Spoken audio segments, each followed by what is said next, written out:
एक राजा था जिसे शिल्पकला अत्यंत प्रिय थी। वह मूर्तियों की खोज में देश प्रदेश जाया करता था। इस प्रकार राजा ने कई मूर्तियां अपने राजमहल में लाकर रखी हुई थी और स्वयं उनकी देखरेख करवाते। सभी मूर्तियों में उन्हें 3 मूर्तियां जान से भी ज्यादा प्यारी थी।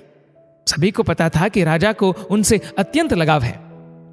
एक दिन जब एक सेवक इन मूर्तियों की सफाई कर रहा था, तब गलती से उसके हाथों से उनमें से एक मूर्ति टूट गई। जब राजा को यह बात पता चली तो उन्हें बहुत क्रोध आया और उन्होंने उस सेवक को तुरंत मृत्युदंड दे दिया। सजा सुनने के बाद सेवक ने तुरंत अन्य 2 मूर्तियों को भी तोड़ दिया।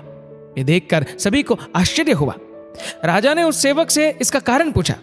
तब उस सेवक ने कहा, महाराज क्षमा कीजिएगा, ये मूर्तियां मिट्टी की बनी है, अत्यंत नाजुक है, अमरता का वरदान लेकर तो आई नहीं है। आज नहीं तो कल टूट ही जाती। अगर मेरे जैसे किसी प्राणी से टूट जाती तो उसे अकारण ही मृत्युदंड का भागी बनना पड़ता। मुझे तो मृत्युदंड मिल ही चुका है, इसलिए मैंने ही अन्य 2 मूर्तियों को तोड़कर उन 2 व्यक्तियों की जान बचा ली। यह सुनकर राजा की आंखें खुली की खुली रह गई।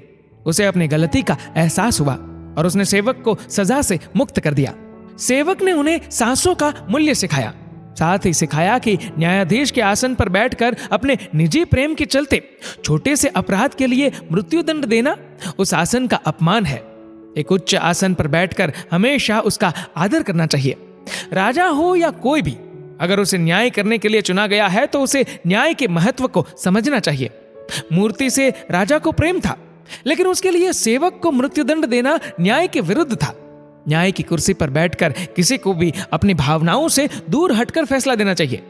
राजा को समझ आ गया कि मुझसे कई गुना अच्छा तो वो ये सेवक था जिसने मृत्यु के इतना समीप होते हुए भी परहित का सोचा।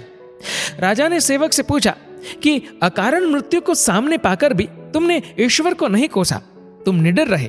इस संयम, समस्वभाव तथा दूरदृष्टि के गुणों के वहन की युक्ति क्या है? सेवक ने बताया कि आपके यहाँ काम करने से पहले मैं एक अमीर सेठ के यहाँ नौकर था। मेरा सेठ मुझसे तो बहुत खुश था, लेकिन जब भी कोई कटु अनुभव होता तो वह ईश्वर को बहुत गालियां देता था। एक दिन सेठ ककड़ी खा रहा था। संयोग से वह ककड़ी कड़वी थी। सेठ ने वह ककड़ी मुझे दे दी। मैंने उसे बड़े चाव से खाया, जैसे वह बहुत स्वादिष्ट हो। सेठ ने पूछा, ककड़ी तो बहुत कड़वी थी, भला तुम ऐसे कैसे खा गए? तो मैंने कहा, सेठ जी, आप मेरे मालिक हैं, रोज ही स्वादिष्ट भोजन देते हैं।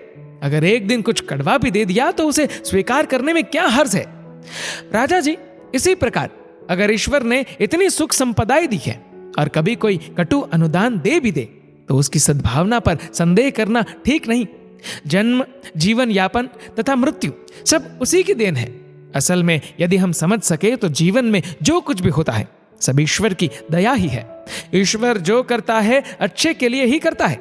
यदि सुख दुख को ईश्वर का प्रसाद समझकर संयम से ग्रहण करें तथा हर समय परिहित का चिंतन करें तो ईश्वर हमें सदा प्रसन्न रखेगा। धन्यवाद।